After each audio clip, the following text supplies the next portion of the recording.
ada hadiah dan kita terima kasih kepada IGP Sport yang menjadi sponsor, dan ada hadiah 3 ini. Ada 1 yang paling baru, benar-benar baru dijual di Indonesia hari Senin kemarin, Om. Ya. Minggu ini baru masuk Indonesia, baru dijual benar-benar baru.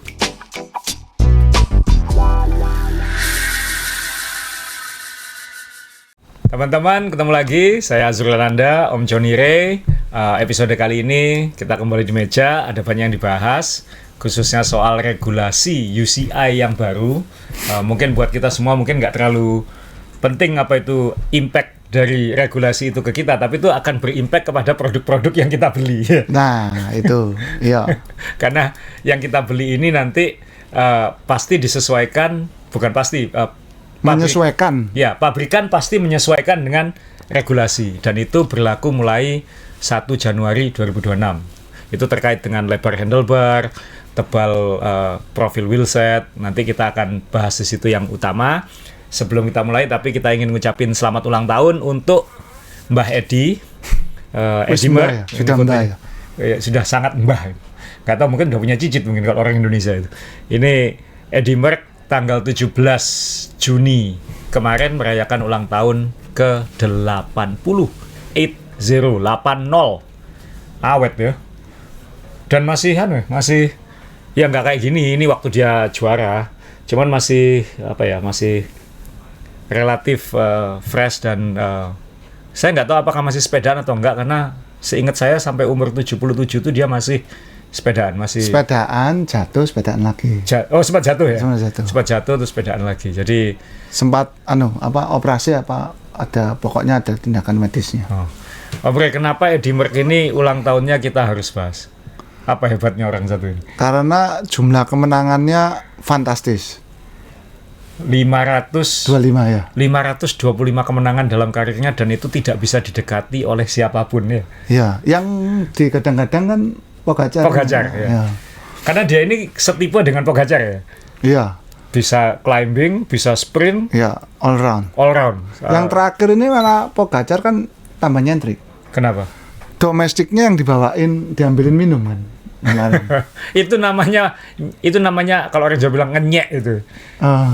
Itu nyindir itu kan ya. Nyindir. Dulu dia ngambil minum dari belakang tuh, dari mobil support itu, depan. Dikasihkan minumnya terus dia ngelit di depan.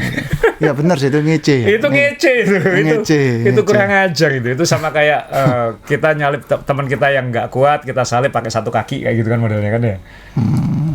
Ya kamu nggak pernah, aku pernah. Sering kamu. Sering dia. Jadi selamat ulang tahun untuk Edi Merck. Ini mbahnya balap sepeda. Ini Pogacar sebelum Pogacar. Ini orang yang pernah our record, pernah juara Tour de France, Giro d'Italia, Vuelta, semua pokoknya. Iya. Semua lomba yang Anda ingat dia pernah menang. Dan di era yang ya memang era lama ya, era seperti ini, belum pakai helm, sepeda masih besi.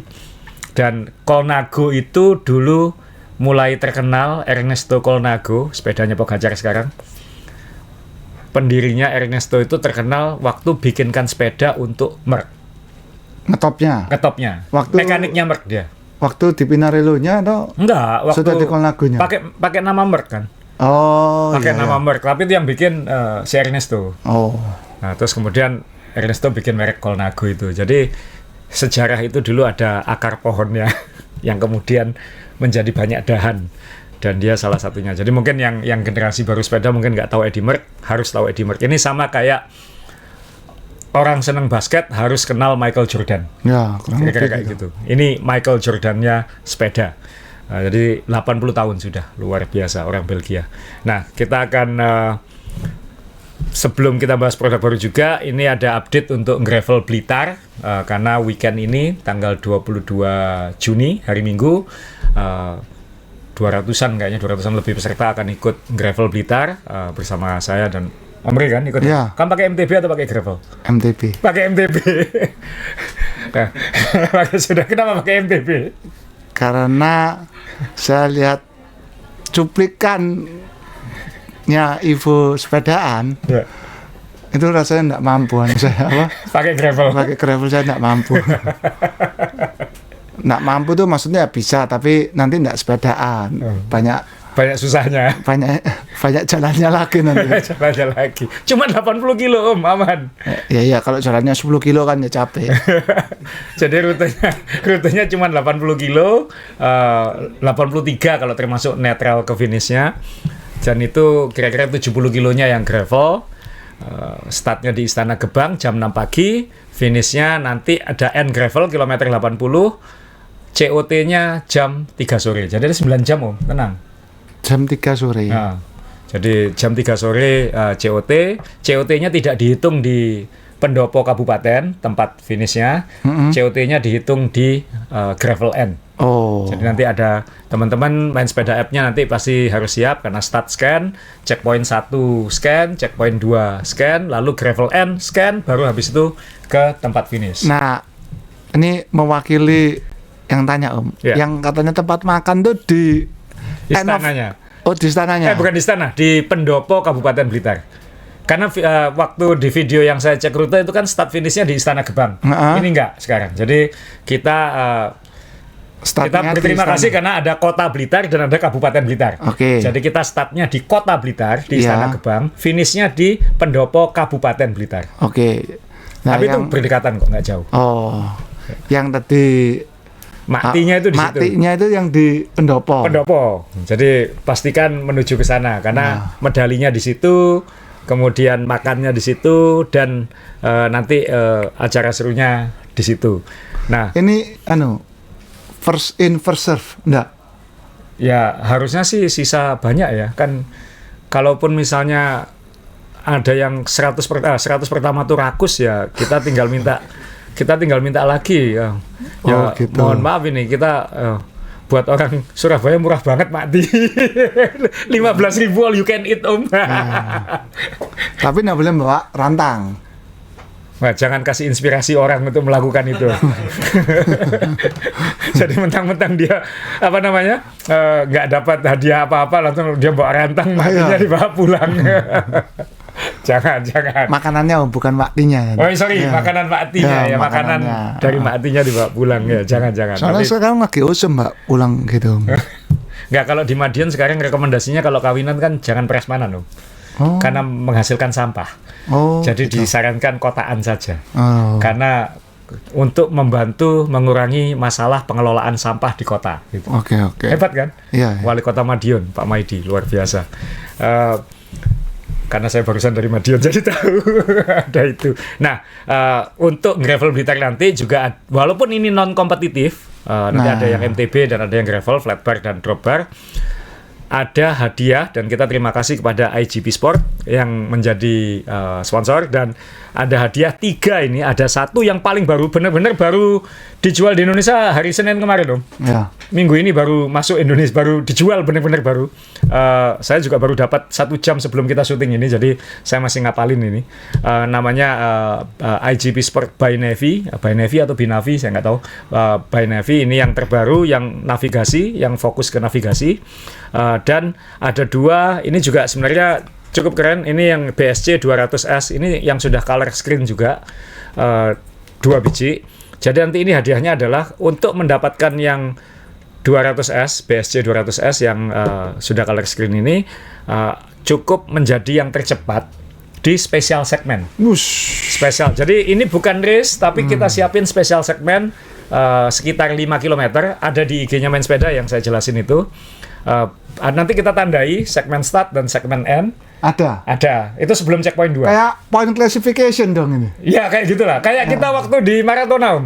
Waktu di Maratona kan, ya kamu aja mungkin nggak nyadar, itu tiap tanjakan ada timernya itu untuk spesial segmen. Jadi kalau dia nggak juara overall, dia bisa juara segmen gitu. Ini yang juara mana dapat ini, juara mana yang dapat ini? Nah, yang BSC 200C dari IGP Sport ini untuk yang spesial segmen. 1 untuk MTB, 1 untuk gravel bike.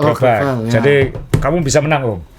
Jadi kamu hemat tenaga sampai kilometer 40-an itu, habis itu gaspol.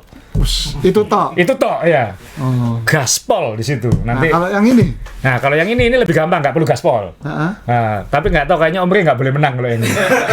Loh, kenapa? Kamu dihitung sebagai anggota main sepeda, tidak boleh ikut. Oh, enggak ada. Undi kan? Enggak, bukan diundi. Jadi teman-teman nanti kita khusus untuk peserta ya, mohon maaf yang bukan peserta nggak bisa dapat. Karena ini yang spesial Om, ini sekitar 5 juta harganya nih Om. Oke. Yang by Navy ini nanti teman-teman yang peserta tinggal nanti kan pasti foto-foto Ya. ketika event, entah di Teletubbies, di candi mana, atau pokoknya di sepanjang rute kalau dia punya tempat yang menurut dia berkesan, silakan foto. Foto ya? Foto, Bukan cukup story video. kan, ya? Cukup story, lalu tampilkan di story Instagram Anda, tag main sepeda dan IGP Sport. Nah, ini panitia di story itu bisa gambar diam, bisa gambar gerak. Foto. Oh. Ini foto. Bukan video ya? Ya, bukan. Berarti yang biasa di only nggak usah ikut. Ya. Nggak usah. Nah, jadi nanti jangan lewatkan karena lumayan ini terbaru. Saya juga lagi belajar ini tadi karena saya nanti rencana, saya kemarin begitu tahu datang saya mau satu karena saya mau pakai, karena ini utamanya navigasi, jadi saya harapannya mau pakai ini pas bentang Jawa kayak gitu. Karena saya sekarang pakai yang 800 itu sudah sangat luar biasa. Ini ada yang lebih hebat lagi. Jadi penasaran karena fokusnya navigasi. Jadi ada screen-nya tadi saya lihat sama Om Rey. Saya nggak bisa nampilin di sini tapi ya di belakangnya ini ada apa? Map-nya, lalu fitur-fiturnya itu kayaknya menyenangkan untuk rute-rute yang apalagi yang panjang dan ada potensi-potensi komplikasi belokan-belokan ajaib itu kan. Kayak gitu-gitu. Jadi saya akan pakai nanti di Blitar untuk event pertama pakai ini. Katanya sih ini yang saya suka biasanya yang lama itu upload map itu cepat banget. Jadi misalnya kita dapat WhatsApp atau ngambil download mapnya Blitar misalnya, kita ambil filenya GPX kan, dari WhatsApp langsung ke app itu kan cepat banget. Jadi langsung taruh di situ, langsung ke appnya IGP, dari app send ke device itu hitungannya detik, 1, 2, 3 detik selesai. Jadi diupload langsung nyala juga. Jadi pengalaman saya sih suka. Dan ini katanya kalau misalnya rutenya itu ribuan kilometer, tidak perlu bingung jahit-jahit sudah. Karena dia bisa cepat banget memprosesnya.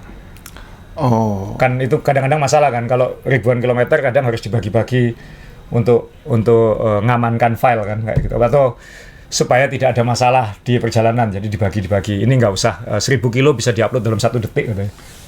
Jadi ya moga-moga ini salah satu yang sedang naik daun ini kan. Itu yang diupload petanya, mancalnya tetap lama. Mancalnya tetap lama, ya kan? Nggak mungkin 1 detik. Nggak mungkin 1 detik. Nanti tolong pendengar ini dengarkan, jangan separuh-separuh yang diupload itu petanya. Ya, bukan kemampuannya.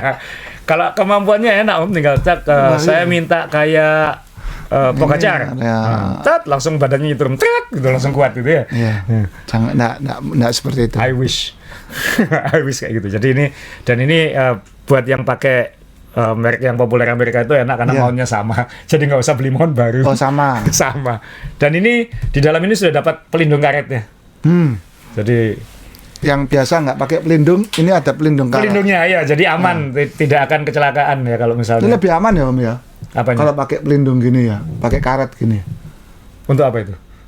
Loh, kata ini melindungi. Ya kalau jatuh ya lebih aman. Oh. Pokoknya jangan. Tapi nggak anti air nggak. Ya. Pokoknya jangan kecepatan jatuh sebelum dipakai gitu aja. Ya, jangan. Ya, jadi terima kasih kepada IGP Sport. Sekali lagi ada By Navy untuk IGP Sport Binavi atau By Navy, mohon maaf. Benar-benar baru ini. B sama? By Navy aja lah. By Navy aja ya. By Navy. Nanti. Iya. By Navy untuk peserta yang nanti postingan story-nya dipilih panitia, cukup nge-tag main sepeda dan IGP Sport Indonesia ya. IGP Sport Indonesia. Tolong ditulis di bawah ya nanti kalau aku lupa nama akunnya.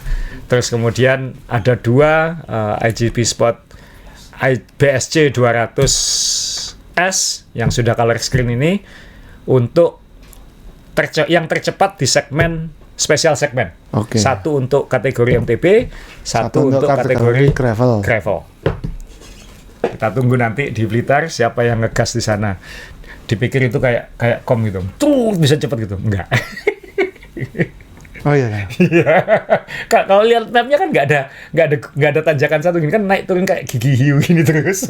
Ini berapa kilo sih segmennya? 5. Wih, kudir. Panjang tapi 5 itu. Oh, kudir 5 kilo. Kamu 5 kilo muter Tunjungan Loop paling 10 menit nggak nyampe.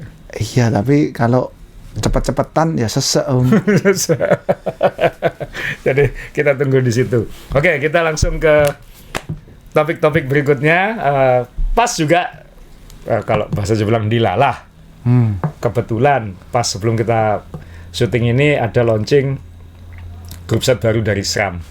Nah ini baru lagi, bener-bener literally ini Rabu ya, Selasa malam jam 9 waktu Indonesia Barat, embargonya dicabut.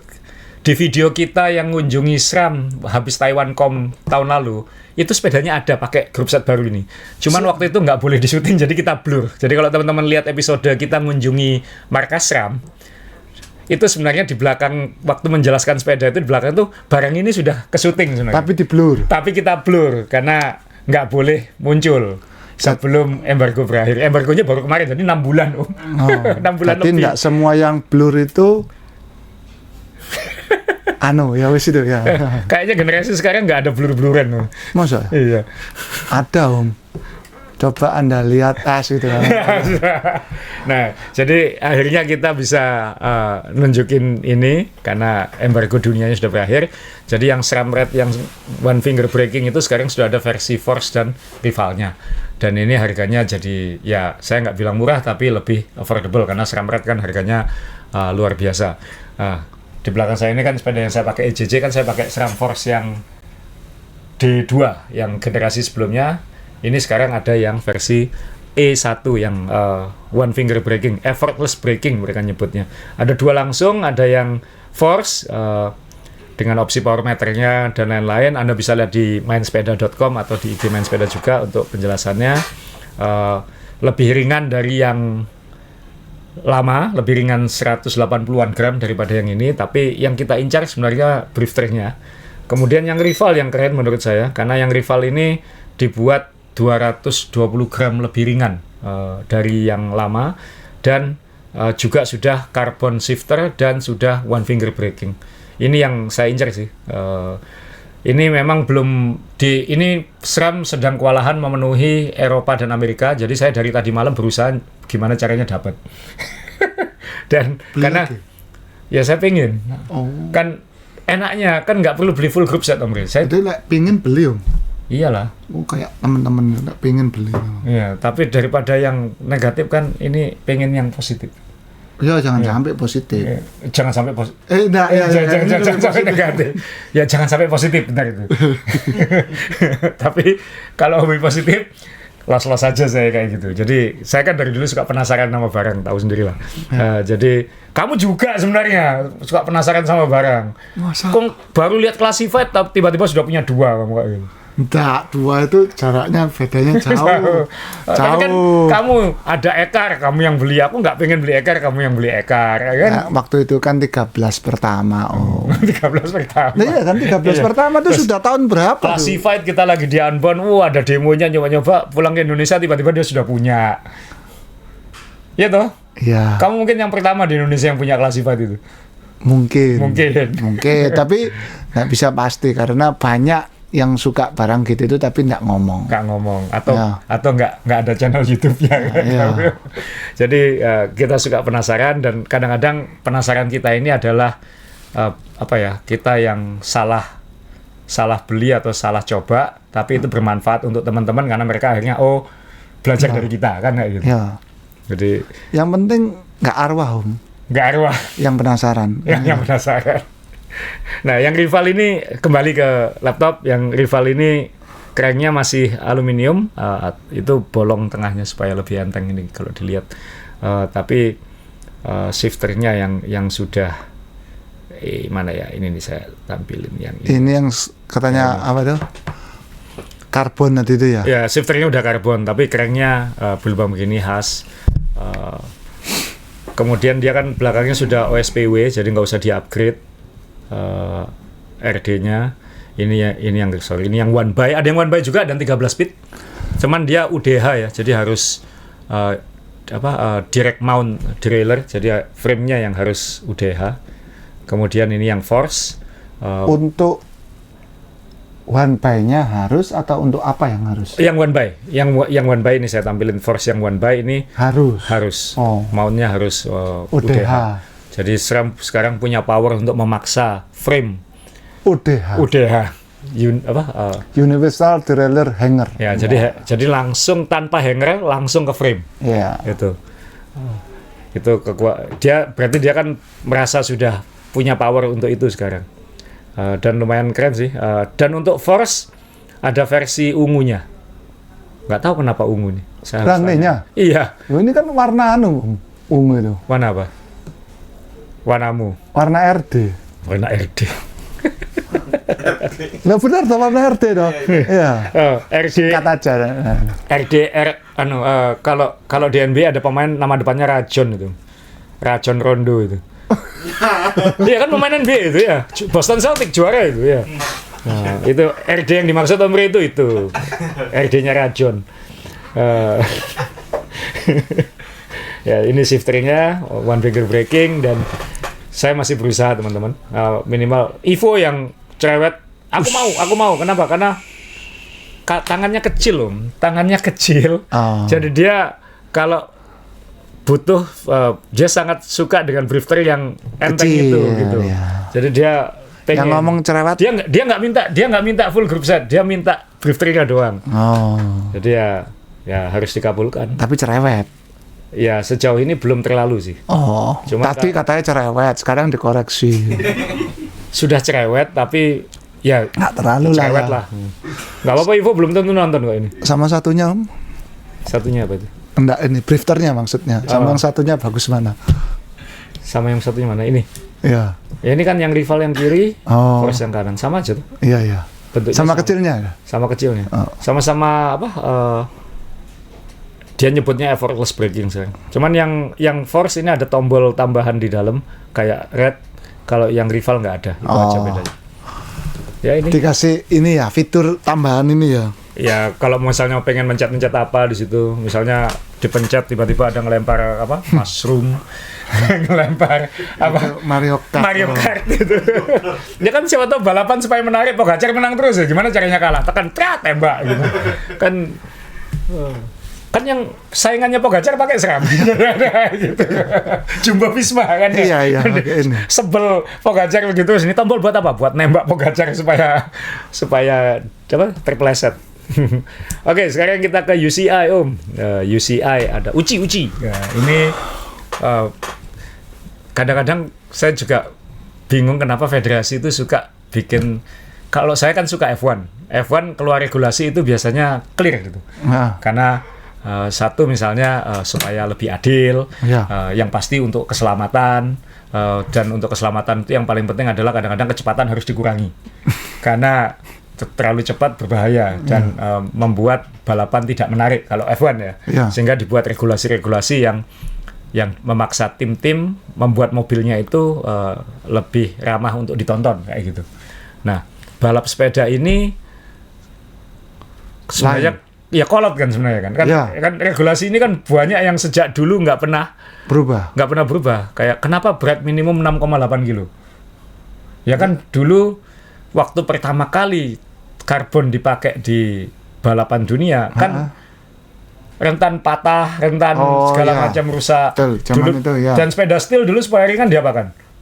Dibolong ya, dikeroak, dibor-bor, supaya ringan. Nah, dan itu berisiko rusak dan kecelakaan. Kalau kecelakaan belum tentu hanya satu pembalap kan. Betul. Korbannya bisa banyak gitu. Ya, misalnya kecelakaan yang depan, peloton belakangnya kan bahaya. Jadi akhirnya dibuat regulasi 6,8 kilo. Dari mana angka 68 kilo? Aku juga nggak paham ini. Orang Indonesia juga, ya pokoknya segitu. Gitu. Mungkin dulu diambil rata-ratanya mungkin. Nah, kemudian kan banyak regulasi kayak bentuk double triangle kan. Sepeda itu kan dari dulu sebenarnya nggak berubah.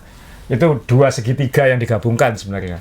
Walaupun belakangan sebenarnya UCI lebih melonggarkan dimensi. Dulu itu ada 3:1 Om Bre. Jadi kalau ini kan sepeda AJ5 ini kan UCI approve ya. Jadi misalnya tebelnya ini tidak boleh 3 kali lebih besar daripada tampilan depannya. Jadi kayak 3:1. Jadi kalau dinding satu dengan dinding depannya ini tidak boleh 3:1 kayak gitu. Sekarang sudah agak dilonggarin sebenarnya. Makanya sekarang banyak sepeda-sepeda yang head-tube-nya lebih panjang-panjang kan, kayak ya termasuk S5 dan lain-lain itu kan, karena sekarang regulasinya sudah lebih rileks dalam konteks itu. Tapi belakangan kan makin banyak handlebar handlebar. Kemudian pembalap-pembalap kebiasaan sekarang handlebarnya kecil-kecil. Ada lagi tuh yang sudah mingkup, jarak ininya tuh panjang banget. Oh jadi kayak istirahat di handlebar gini ya? Iya, kayak TT gitu. Kayak TT gitu. Nah, akhirnya ternyata itu bikin UCI gerah juga gitu. Wah ini kalau terlalu liar, nanti mungkin risikonya adalah safety misalnya. Safety itu misalnya karena masa mass start, setelan TT. Itu kan agak bahaya kan. Maksudnya kalau terjadi apa-apa kan yang kecelakaan bisa banyak. Gitu. Jadi saya nggak tahu apakah itu tujuannya. Safety pasti dijadikan alasan utama dia, tapi mungkin juga untuk mensimplifikasi sepeda ya. Karena balap sepeda itu kan nggak kayak F1 ya. Balap sepeda itu kan kayak balapan touring car sebenarnya. Sepeda yang dipakai balapan itu kan harusnya available untuk publik. Oh ya. Kan harus dijual untuk publik. Bawahannya dijual 10 biji urusan kamu, tapi sepeda yang dipakai balapan itu harus bisa dibeli oleh publik. Nah, apakah itu terkait nanti, karena implikasinya adalah safety untuk orang lebih banyak kan, itu pertimbangannya UCI. Jadi dia keluar banyak regulasi dan revisi baru ini untuk 2026. Ya belum sekarang, diumumkan sekarang atau baru-baru ini, baru efektif dipakai 1 Januari 2026, bahkan ada yang 2027 yang cyclocross tadi. Jadi 2026. Nah, baru berlaku. Tapi nambah sedikit dong. Sebetulnya regulasinya itu tidak melulu ke part sepeda. Tapi bagaimana atlet itu naik sepedanya. Itu juga diatur. Karena percaya apa enggak, itu memang ya agak masuk akal. Karena seperti Anda tadi ngomong perkara keamanan. Dulu pembalap itu sering apa istilahnya yang tangannya gini nih. Oh, posisi apa? Dogpaw atau apa ya? Apa ya? Paw positionnya apa ya? Kayak anjing. Kayak anjing gini. Anjing istirahat gini ya. Kan gini. Itu puppy paw ya. Puppy paw ya. Nah, zaman itu semua yang sepedaan kalau nganggur sedikit tangannya langsung begini. Ya, sudah gini gitu loh. Ya, percaya apa enggak ya? Terus kalau mungkin Anda pernah lihat di IG ada yang gini terus kena ceglongan, ngelundung, ya memang resikonya ngelundung karena tangannya ini tidak disetir, jadi dia senden gini aja di sini. Sama posisinya Froome yang waktu turunan dia duduk di top kemudian gitu. Supaya lebih aero. Itu kan konsekuensinya ditiru orang. Karena memang cepat, karena berat badannya kan ditaruh di depan. Nah, pembalap-pembalapnya kan selalu cari cara bagaimana caranya lebih cepat. Tapi itu konsekuensinya ke publik ditiru dan itu dianggap mungkin bahaya. Karena kan eventnya kan bukan hanya event World Tour, mereka kan yang World Tour kan pembalapnya udah skillful semua. Lah kita tarkam ya. Kayak saya yang ketawa itu balapan-balapan di Indonesia ini kan ditabrak minta ganti uang tuh, balapan minta ganti uang tuh gimana caranya? Itu ada orang dekat kita di sini nih yang waktu kriterium atau apa kecelakaan yang jatuh itu minta ganti sama yang apa itu, kamu balapan kok minta ganti, itu enggak kelas banget itu. Gitu ya dikasih lagi. Jadi yang goblok yang mana itu? Nggak tahu saya. Nah, UCI pasti berpikir kan karena balapan itu kan nggak hanya World Tour, yang level bawah ini yang lebih bahaya. Gitu. Meniru. Jadi akhirnya dibuat regulasi supaya ya lebih tertib, lebih safety conscious gitu. Nah, ini ada 4 poin yang ingin kita bahas. Yang pertama ya handlebar, karena yang paling gampang. Ya di regulasi baru UCI itu sekarang kalau kita ini kameranya ke sini ya. Kalau melihat saya pegang handlebar begini, itu sekarang dibatasi lebar minimum. Dulu yang dibatasi maksimum 50 cm. Maksimum 50 cm. Dulu. Tadi nggak boleh pakai handlebarnya MTB itu. MTB nggak boleh ya. Itu nggak boleh lebih dari 50. Tapi 50 sekarang itu segini loh. Iya. Lebar banget. Lebar banget. Dan kalau waktu kita dulu pertama goes kan, kalau misalnya mau beli handlebar kan diukur punggung dulu kan. Ya. Jadi yang diukur misalnya dari bahu saya ke bahu kanan ke kiri ini lebarnya berapa ya, itu handlebarnya. Ini misalnya balik ini kayak gini dulu ngukurnya. Gini. dulu kalau beli sepeda kayak gini. Oh ini 40 gitu, karena 42 diukur itu. Jadi di belakang tapi gini. Belakangan kan pembalap-pembalap mulai kecil-kecil itu kan settingan kayak misalnya ini kayak pembalap ini kan ini handlebar berapa ini kan 36 nggak sampai, ini 32 mungkin ya kan, kecil banget di depan kan, tujuannya makin aero kan. Dulu aero itu megang bawah makin rendah tapi sekarang definisi aero itu kan narrow, bukan rendah, bukan low. Narrow itu dia tidak harus rendah tapi dia kecil dari depan tipis gitu. Jadi kalau dulu ngejarnya serendah mungkin, kalau sekarang ngejarnya sekecil mungkin begitu. Ini sebetulnya turunannya salah satu turunannya Papi Pau itu Papi Pau itu juga kan. Dulu kan supaya kecil itu ya senden gini supaya kecil dia. Nah, sekarang handlebarnya dibuat kecil. Handlebarnya dibuat kecil. Nah, ini oleh UCI mungkin dilihat ini udah mulai kelewatan ini harus dibatasi. Jadi sekarang minimumnya adalah 40 cm, 400 mm. 40 cm. Tapi ngitungnya Om Bre, ini teman-teman juga kadang-kadang kita yang terbiasa sepeda sekarang kan beli sudah integrated semua ya.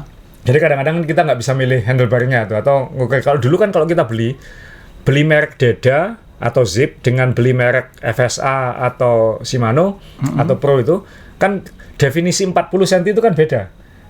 Yang diukur dari mana? Betul. Kalau dulu ini 10 tahun yang lalu ini, kalau kita beli merek Deda atau merek-merek Itali lah, dia ngitungnya itu end to end. Jadi ujung dari ujung.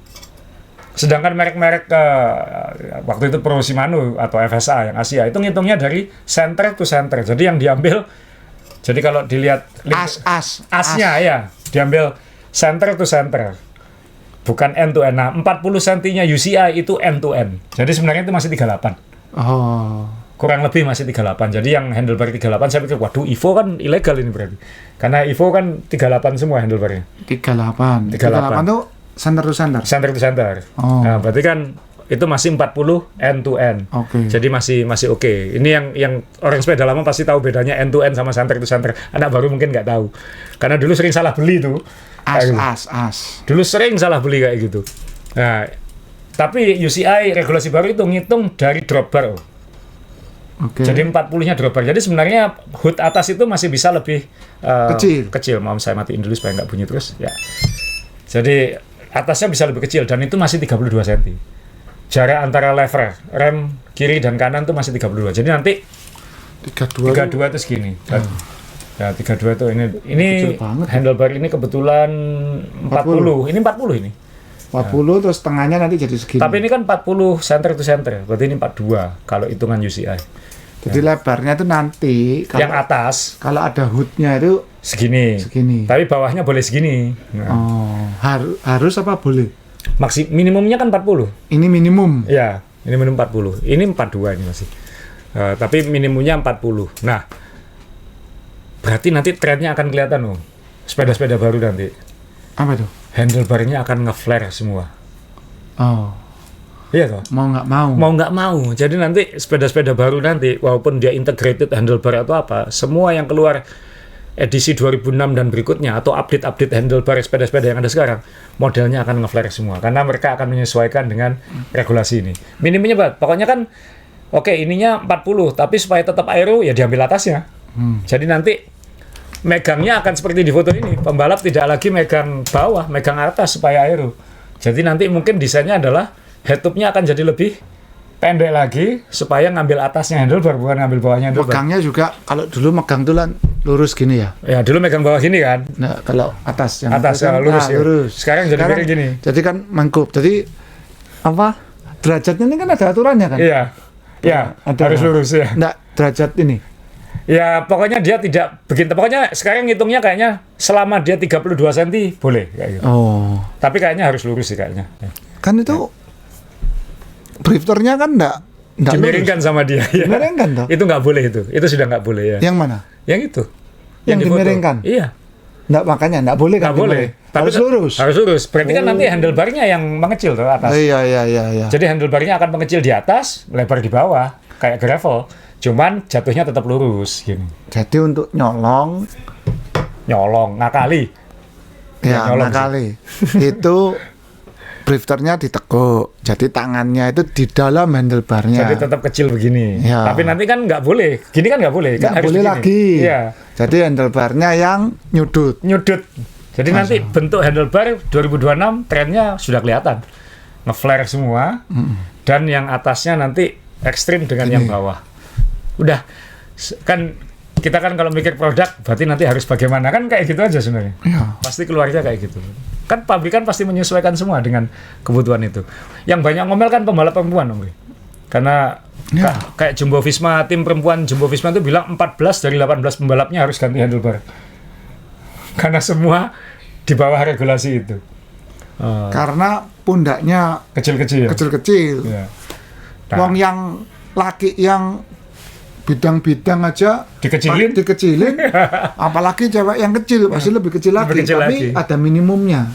Tapi cuman ini kan belum keluar apanya? Peraturannya. Ya tahun depan, mulai tahun depan. Ini kan sekarang masih boleh. Masih protes kan abis ini kan? Enggak, sudah disahkan kok.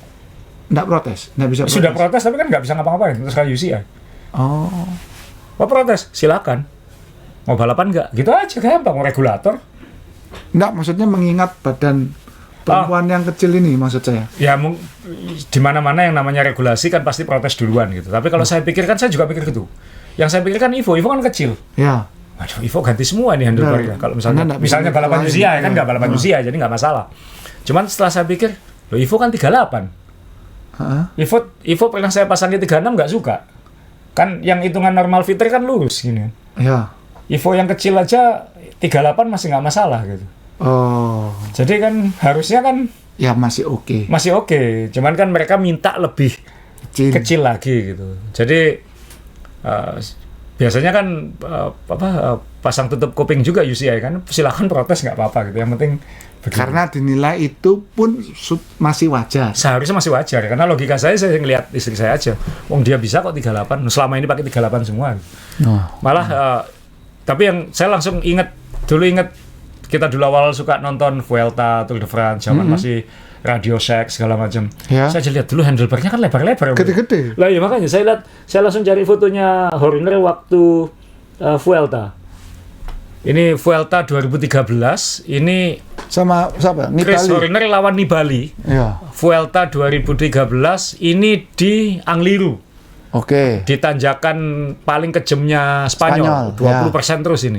Dan waktu itu kita nonton heboh, kenapa? Horner nggak duduk sama sekali kan. Berdiri terus panjangnya. Anda kalau lihat di YouTube ini seru banget pertarungan, karena ini siapa yang di depan di Angliru ini dia juaranya waktu itu. Antara Queen Stage-nya nih. Queen Stage-nya ya, antara Chris Horner atau Vincenzo Nibali. Dan lihat handlebarnya Horner. 46 sesuai ini tadi. Dilebihin sama dia. Jadi karena saya langsung ingat itu, karena kan dulu kan kita kan sama kayak sekarang. Sekarang mungkin acuannya pembalap sekarang. Dulu kan acuannya pembalap dulu. Ya. Dan saya kan punya sepedanya, Om. Jadi saya pengen tahu setelan dia kayak gimana kan kayak gitu. Ya. Sama dengan sekarang sebenarnya kan, Pogacar pakai 165, semua pakai 165 kan sama gitu. Ya. Nah, waktu itu dia kan pakai Madon ini. Terus saya cek kok 46. Ternyata dia di interview mana dia ngomong kalau etapa nanjak dia pakai 46. Kalau etapa datar dia pakai 44. Oke. Kenapa 46? Supaya dia ketika nanjak dia punya leverage, dia bisa ngayun lebih enak waktu nanjak. Ya ini bedanya teknik dulu dengan kalau sekarang kan aero, kalau dulu mungkin leverage atau apa kayak gitu. Nah, dia pakai setelan yang berbeda, dan dulu kan jarang handlebar 40, ya kan? 42, 44. Ya 40 kalau orangnya kecil. Handlebarmu dulu berapa? 42. Oh, kamu 42? 42 dan sering 44. Nah, makanya kan sama kayak John 44 kayak gitu. Nah, sekarang kan kita mana ada yang pakai 44? Aku aja pakai 40, kamu pakai 42. 40 juga kan? Enggak, 42. Johnnya pakai 42. Jadi ini bagaimana dalam beda dekade itu kayak referensi dan pola pikir itu bisa berubah. Jadi kita menarik nanti. Prediksi saya nanti handlebar ke depan, model-model baru mulai tahun depan, karena ada regulasi UCI ini, handlebarnya nanti akan nge-flare semua. Supaya tetap aero tapi memenuhi regulasi. Itu yang saya kira akan muncul. Ya ini kan gila, ini kecil banget. Nah yang kedua Omri, profil ban ini. Profil bukan ban ya, maksudnya wheelset ya ini. Wheelset. Profil wheelset. Profil wheelset ini tabelnya ini. Ada wheelset mana nih ya. Kalau profil ban itu nanti dipikir tabelnya ban, bukan profil wheelset. Pembalap perempuan Omri kan. Ya. Nah, ini saya yakin ini 40 ini yang kanan. Nggak sekecil itu juga. Ini kan rasanya mereka lebih gede dari Evo lah. Gitu. Lebih bidang. Lebih gede lah, bule-bule, lebih tinggi. Apanya Om? Overall dimension Omri. Oke. Overall dimension. Tinggi lebar dalam. Oke, profil ban. Ini karena nanti terkait sama helm juga. Wheelset. Sorry, wheelset bukan ban. Nah ya, wheelset. Profil wheelset. Nah, aturan baru UCI sekarang untuk mass start event seperti road race, mass start itu intinya yang start peletonan ya. Itu adalah tinggi maksimal profil 65 cm. 65 mili, 6,5 cm. Jadi tebel profil ini 65 mili. Ini 45 yang di belakang saya ini 45. Biasanya sprinter itu kalau etapa datar bisa sampai 8 cm, kadang 9 gitu, punyanya TT itu. Nah, itu sekarang dibatasin ke 65. Alasannya kenapa? Yang jelas kan kadang dia tidak menjelaskan di buku regulasi itu kan. Ya. Cuman alasannya tentunya juga untuk mengontrol kecepatan di jalan, untuk membantu supaya nggak banter-banter. Untuk safety juga. Jadi kayak F1 ini, sayapnya dikecilin. Sayap ini dipotong, nggak boleh pakai ini gitu. Jadi ada seperti itu juga. 65. Tapi 65 ya masih gede kan ya. Aku aja udah nggak pernah pakai 65. Tapi kalau 65 itu masih banyak. Ya masih tinggi banget ya. Masih banyak yang pakai. 80 itu yang jarang. Ya, tapi kalau kita lihat World Tour kan mereka sudah pakai yang 8 cm yang powernya gede semua kakinya. Nah, yang saya tunggu nanti jangan-jangan akan muncul regulasi soal ukuran crank. Karena kan sekarang makin nggak masuk akal pakai 55, 56 di dalam. Jadi speed 70, 75 saat mau sprint itu sudah lebih normal. Zaman Cavendish juara-juara Tour de France itu kan masih 5339. Ukuran chainring maksudnya? Iya, ukuran chainring. Oh, chainring. Iya. Sampai berapa?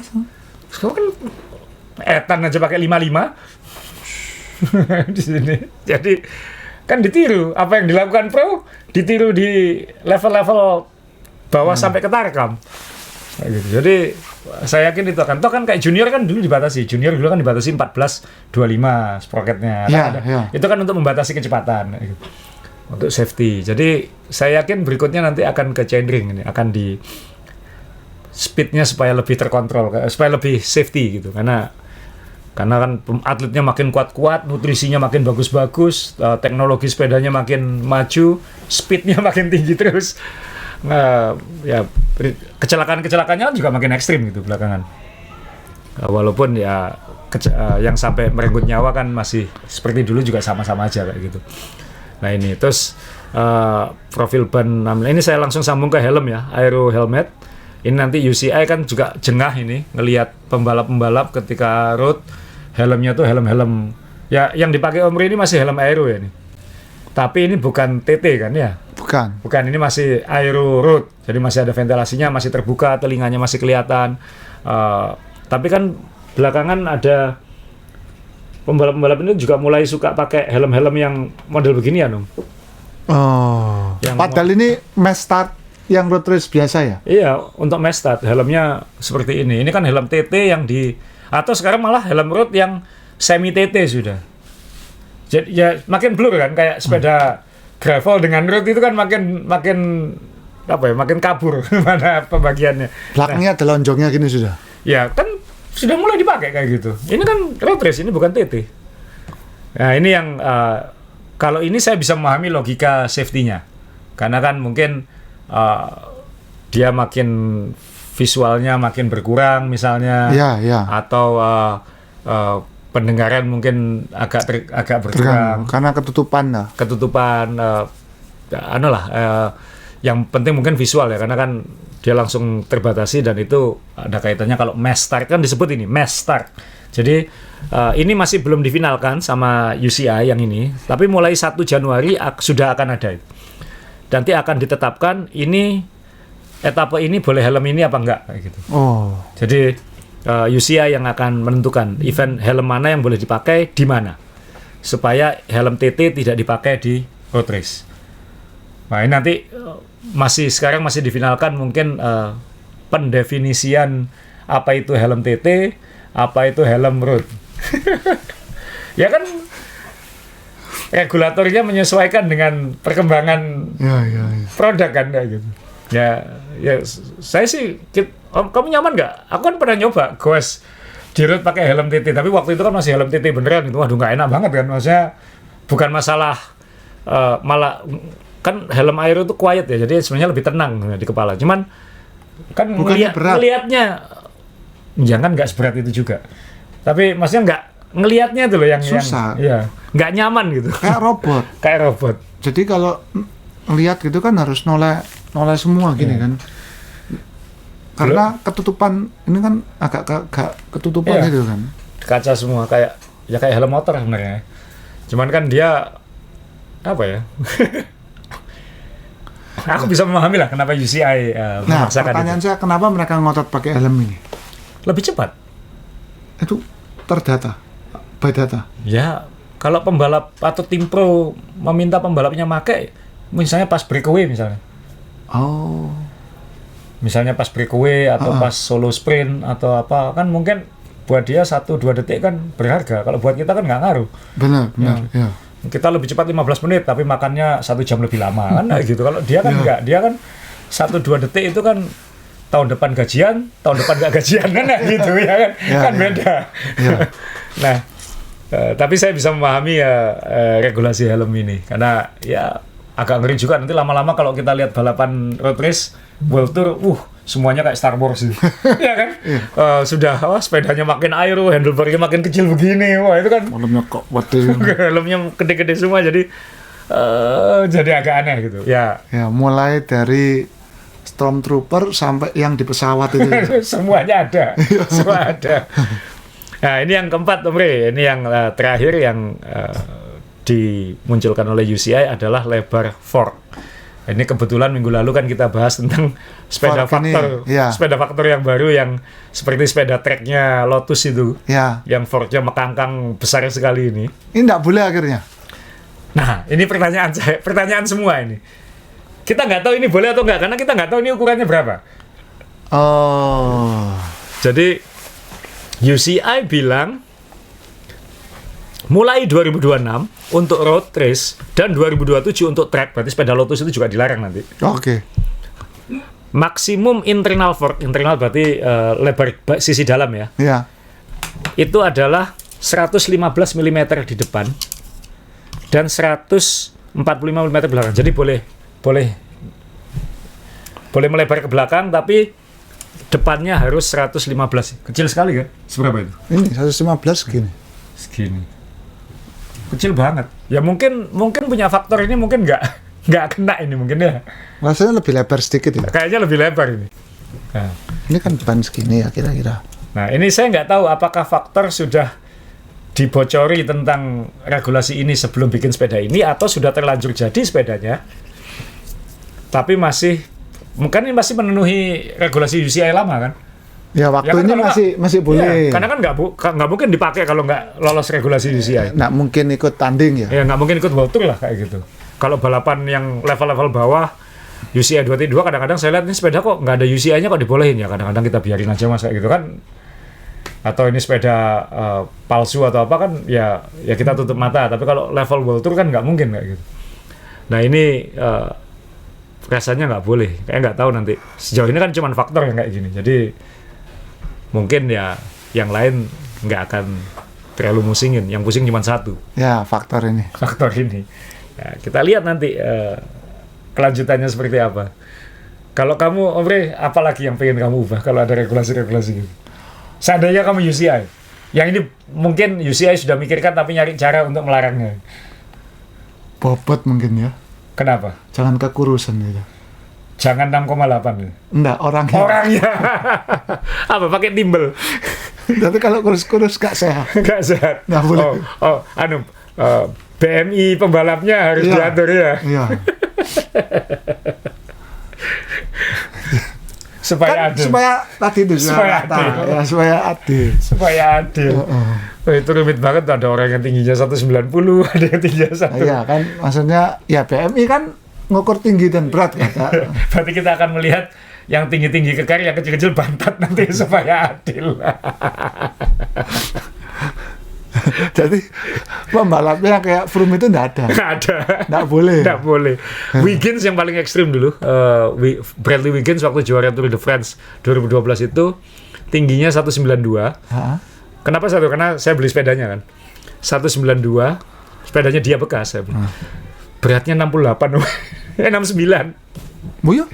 192, 69. Padahal sekarang Wiggins juga tukang pukul gitu sekarang. Loh, Wiggins itu dulu memang termasuk pembalap yang paling bisa disetel. Kenapa tim Sky suka sama dia dulu? Tim Sky itu Ineos ya sekarang.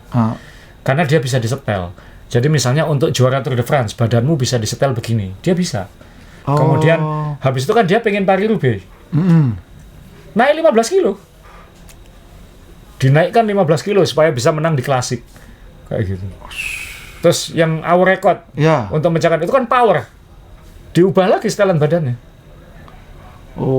Makanya kenapa Bradley Wiggins itu dulu tanda kutip mahal, karena nggak semua pembalap bisa kayak di setel gitu.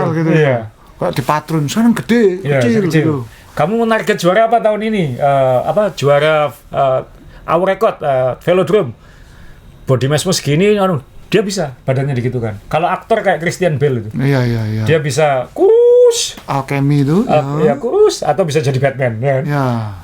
Jadi nggak semua orang bisa kayak gitu. Nah, Bradley Wiggins dulu bisa digitukan. Oke. Enak ya kalau bisa digituin ya. Promocom, setel kurus, wah. Iya. Bentang Jawa, gede lagi gitu kan, enak. Makanya makanya. Kenapa? Kalau Anda tanya, saya UCI-nya ya dilatih. Ya. Jangan terlalu kurus. Ya sekarang dulu selalu ngomong sejak Eddie Merckx nggak akan ada lagi yang kayak Eddie Merckx, climber dan klasik dan sprinter itu nggak mungkin jadi satu lagi. Pogacar. Tetap ada yang nggak adil, Om. Iya toh. Dulu dipikir Peter Sagan itu kayak Pogacar.